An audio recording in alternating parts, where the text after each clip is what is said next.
On Friday, the Biden administration announced that John Podesta will join the White House as a senior advisor overseeing clean energy projects. This should concern you, but many who have not been paying attention don't know why. So let's talk about John Podesta.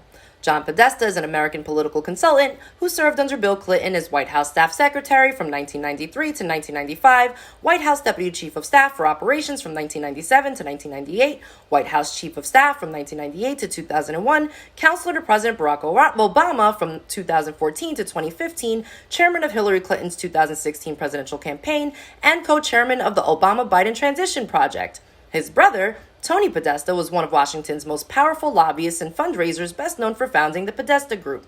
The Podesta Group were under federal investigation regarding compliance with the Foreign Agents Registration Act, which requires persons engaged in domestic political or advocacy on behalf of foreign interests to register with the DOJ and disclose their relationship activities and related financial compensations. The investigations were based on their work for a Ukrainian group tied to the former Ukrainian president in 2012. As expected of the evil elite, the investigation was closed in September of 2019 without charges. To add to the list of things that only they can get away with, in 2021, Tony Podesta raked in $1 million for lobbying the Biden White House on behalf of Chinese communications giant Huawei. In October of 2016, WikiLeaks revealed 20,000 pages of John Podesta's emails that revealed Podesta's connection to pedo and trafficking known as Pizzagate, which the media liked to call a conspiracy despite all of the evidence. Urban Dictionary defined the term cheese pizza as CP until the emails leaked, and then it was wiped clean from the internet. The CIA also released a list of CP code words and symbols that are obviously not at the top of any Google search, but it shows you the great lengths at which a small group of elite that control the flow of information will go to control what you see and don't see. But we live in a free democracy, right? Most people refuse to believe any of this was true because most people don't want to believe that anyone would do these things to a child. But in order to understand how these unimaginable crimes against children occur, you have to accept that these people are not like the rest of us. They have no ability to feel empathy. This is a game to them. And because of that fact, and many of them believe that they will get away with it, they gloat about it using their symbolism and special code words to each other. 5 years before the leak of John Podesta's emails, Breitbart had the courage to call Podesta out publicly in a tweet.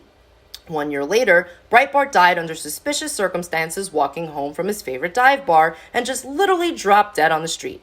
Cause of death was listed as heart attack. However, the day the autopsy results were released, the coroner that performed it suspiciously also dropped dead. A short list of standouts you may have missed in the 2016 leaked emails include Hillary Clinton states to John that Muslims, blacks, and Roma are professional never-do-wells who fare badly almost irrespective of circumstances. Podesta was sent an email by Bill Ivey of Global Corporate Strategies in which he describes the Democratic Party's strategy as being to, in general, conspire to produce an unaware and compliant citizenry, and worries that while the unawareness of the masses remains strong, compliance is obviously fading rapidly. This problem demands some serious thinking. In regards to Benghazi, Clinton told Podesta that a few lives were a small price to pay to keep our sweet deals on weapons to the Lebanese, and referred to Benghazi as a game. The Podesta's odd history raises many questions that I urge you to dig into, and here are some to begin with. How did the Podestas become so powerful in Washington? What do they have over so many in D.C.? Who were Podesta Group's largest clients? How much did the Podestas lose when Hillary lost her election? How much would they have stood to gain if they could ensure that Joe Biden won in 2020? Why did the Russian government pay $35 million to a company John Podesta was on the board of? Have there been any, and are there still, Podesta ties into three-letter agencies? What was Podesta's connection to Seth Rich? Why did John Podesta's emails discuss children as entertainment for his pool parties that he sent Ubers for them to attend? Why is Tony Podesta's home art collection filled with naked children depicted in odd positions? And why is it so bad that it cannot be published in mainstream news? Why is it that every time an elitist is caught publicly, they call it Russian disinformation?